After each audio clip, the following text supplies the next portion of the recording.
Bonjour, bonjour mes chers amoureux de la parole de Dieu. Bonjour, bonjour mes chers frères et sœurs en Christ. Sortez, sortez, oh, sortez. C'est-à-dire que comme vous le voyez là en titre, il y a un groupe de pasteurs, il y a un certain nombre de pasteurs qui veulent finir avec Kanguka, maman. Il y a ce groupe de pasteurs là qui veut finir avec Kanguka. Et la raison cachée derrière ça, c'est quoi? C'est la dîme, maman. Cette histoire de dîme, cette histoire de dîme dans les églises. Donc, Kanguka est venu toucher le point sensible de ces pasteurs qui, aujourd'hui, là, les gars veulent en finir avec lui, maman. On peut faire ça. On peut faire ça. Sortez. Venez écouter, oh, venez écouter. Oui, venez écouter. Parce que cette histoire de dîme là, ça nous concerne nous tous. C'est-à-dire tous ceux qui sont chrétiens là, tous ceux qui prient dans des églises qui appartiennent à des communautés. Nous tous, on connaît cette histoire de dîme là. Nous tous, on est passé par là ou on passe par là. Donc ce message-ci est très important, ce que je vais vous dire ici là. Ce que Kanguka, Papa Chris Dikoumana est en train de vivre à cause de cette histoire de dîme parce qu'il a touché à ce point-là. C'est-à-dire, quand moi-même j'écoutais la vidéo, là, je suis restée comme ça. J'ai dit, yes, Seigneur. Oui, Seigneur, c'est vraiment toi qui es à l'œuvre dans ce ministère de Kanguka. Je vous assure, mes frères et sœurs, ça édifie. Ça édifie. Ça édifie. Je vous assure, c'est une histoire qui est que, franchement, qu'est-ce qui se passe donc, mes chers amoureux de la parole de Dieu, mes chers frères et sœurs en Christ? Vous connaissez que depuis la nuit des temps, depuis que la terre est terre, depuis que le monde est monde, dans nos communautés, je ne sais pas à quelle communauté X ou Y appartient, je ne connais pas. Mais depuis la nuit des temps, comme je le disais la maman, nous tous on connaît que il faut toujours donner 10% de ce qu'on a. Si tu travailles, quand ton salaire arrive à la fin du mois, tu dois enlever 10% de ton salaire. Tu peux verser à l'église comme ta dîme. Et on nous a également appris que en donnant tes 10%, ça te préserve d'un certain nombre de choses.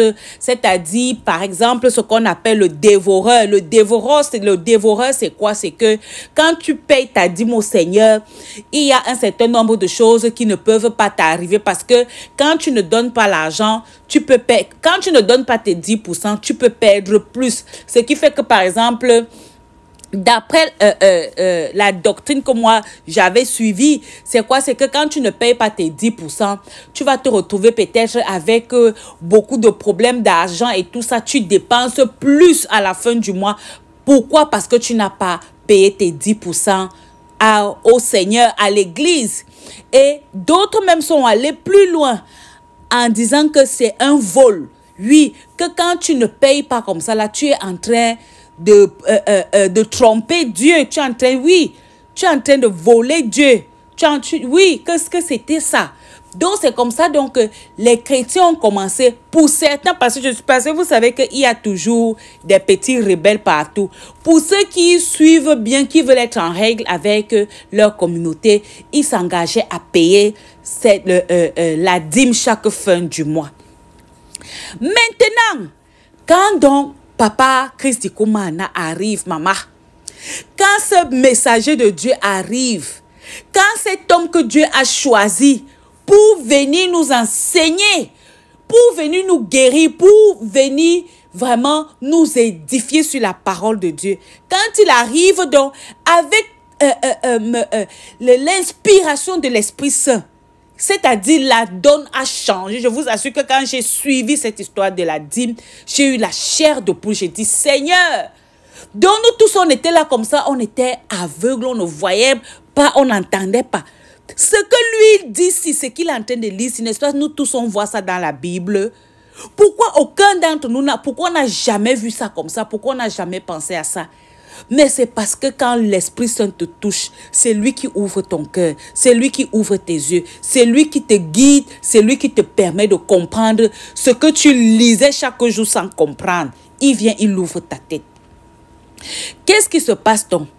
Comme on avait déjà cet enseignement-là, Papa Chris Dikoumana, nous faisons un enseignement sur le message de la prospérité.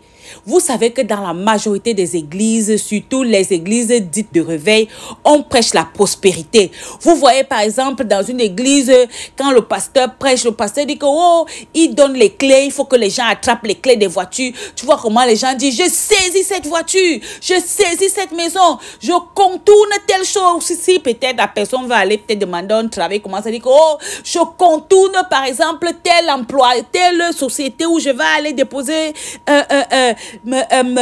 ma demande d'emploi, je saisis la voiture qui passe là, j'attrape cette fille-là, elle sera ma femme, j'attrape ce gars, il sera mon mari, je saisis, j'attrape.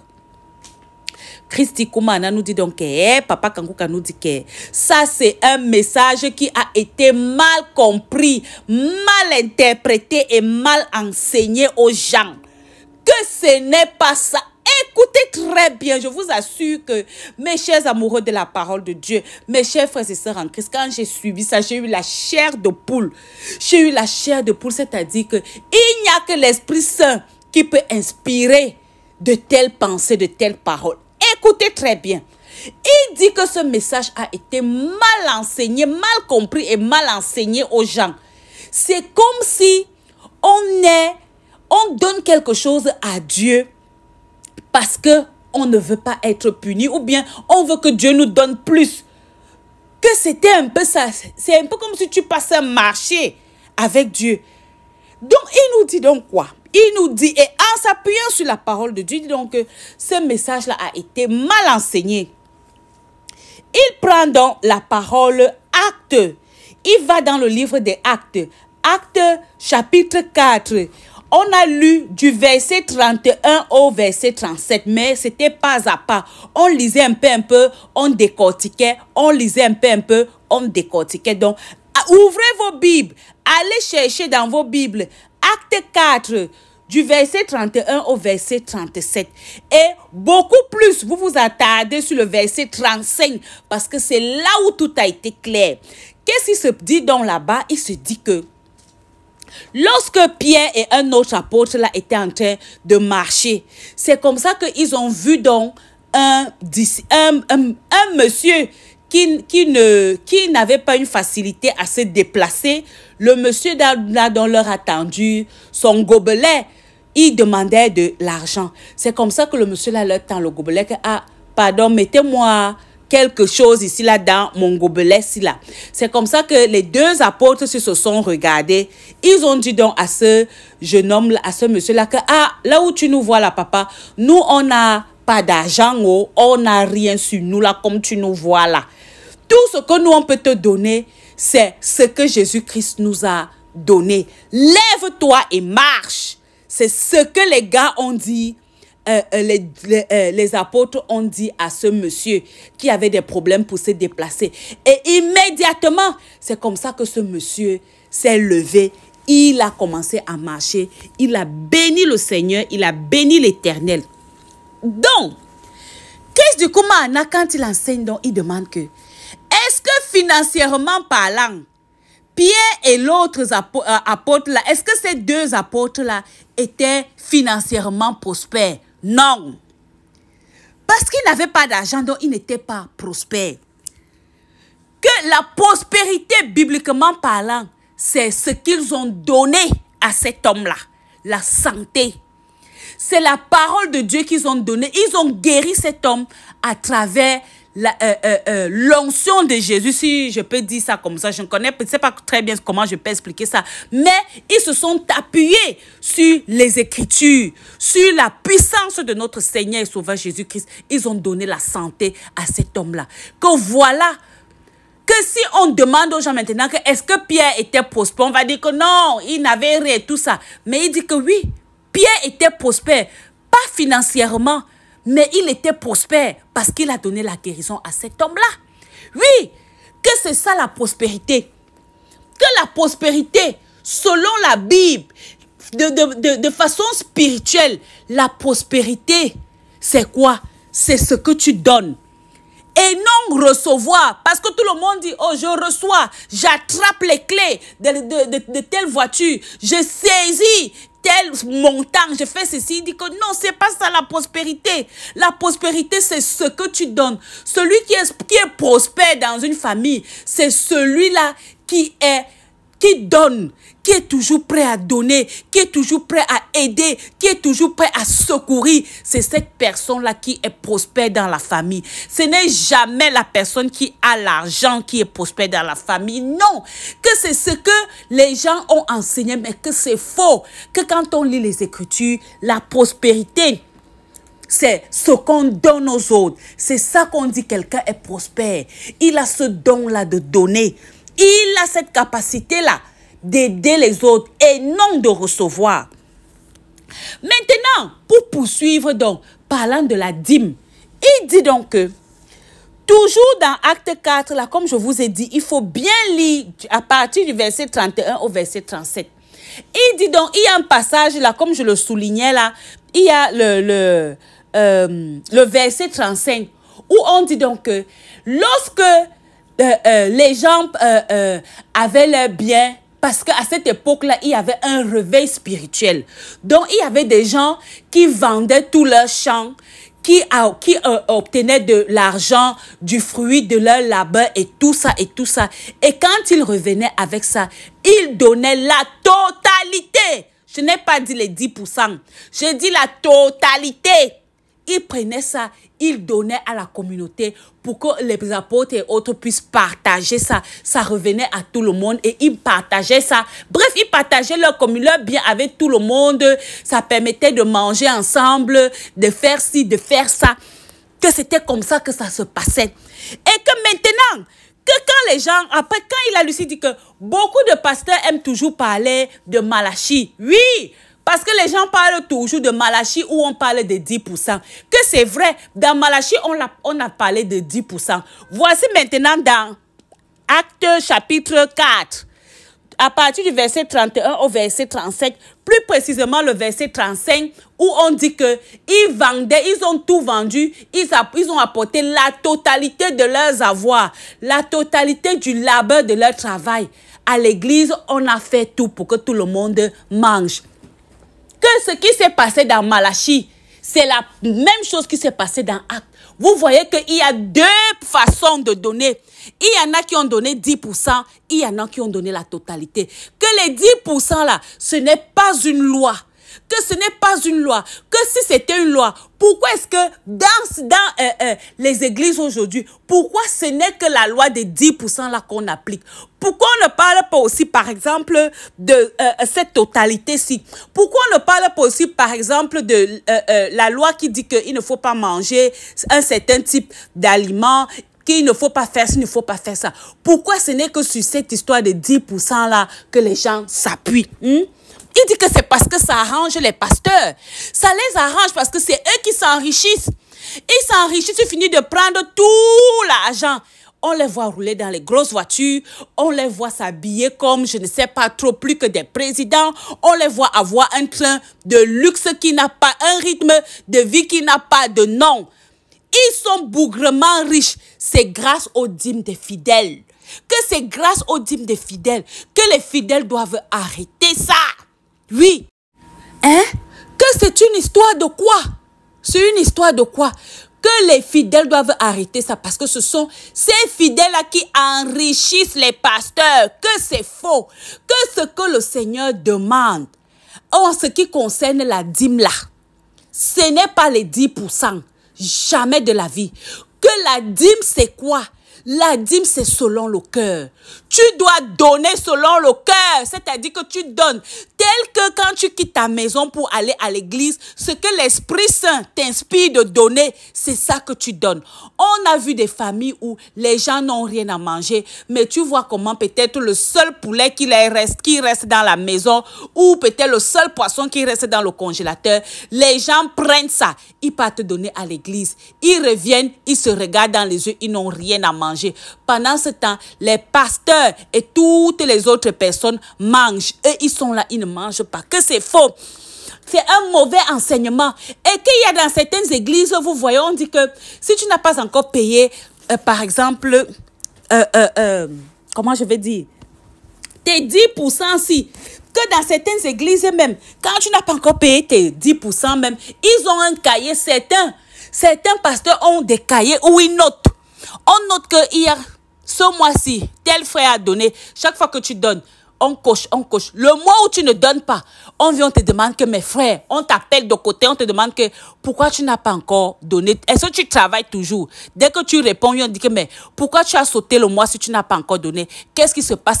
Donc tu veux que on prononce des paroles qui vont se retourner non seulement contre toi, mais contre toute ta famille. Il faut venir donner l'argent de Dieu. Viens donner ça. Tu te prends pour qui? On te menace un peu là. Parce qu'il faut que tu donnes. Parce qu'il faut que tu donnes. Ils ont besoin de cet argent-là. Que ce n'est pas ça.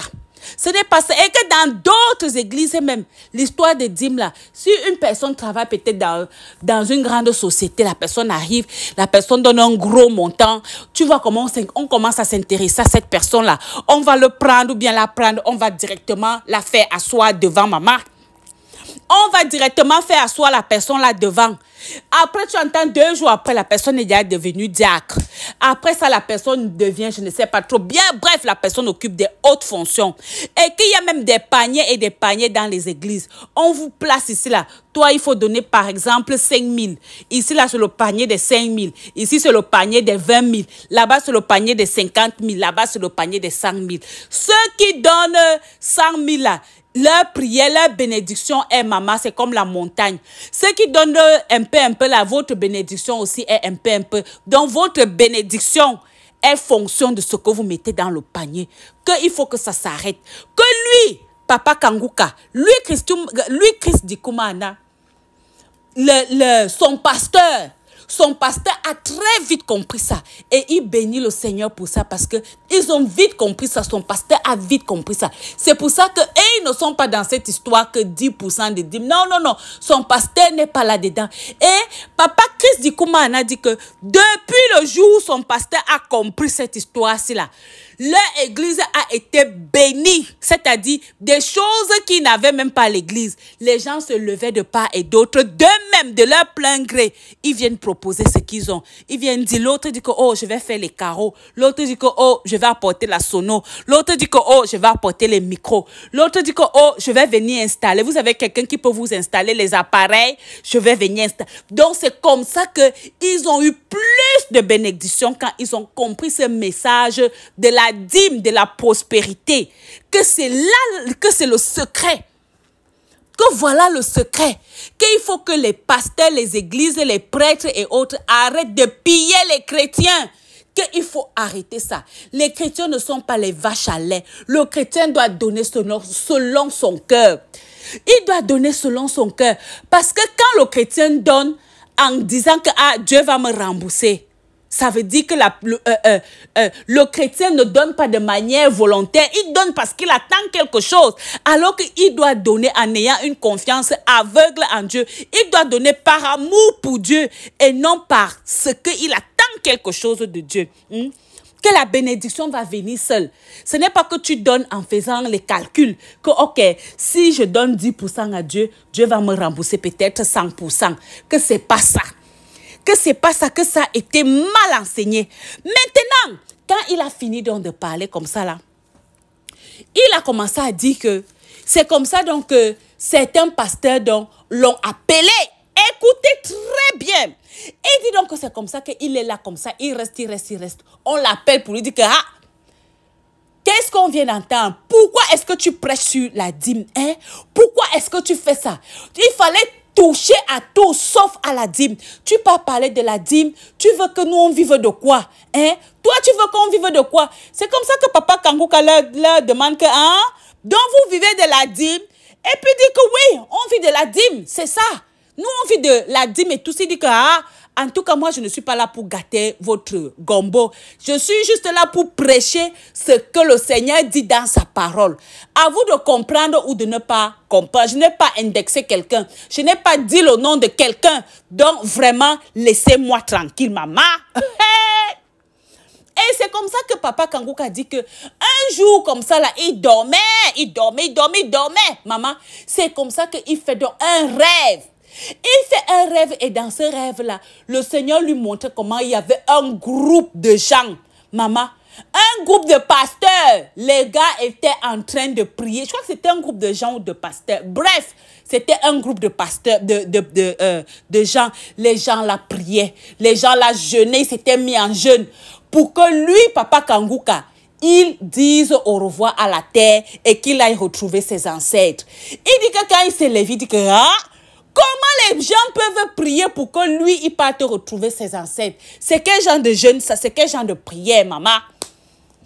Et qu'il dit qu'un jour aussi, là, il était à l'aéroport, il était en train de voyager, je ne sais plus très bien pour quel pays.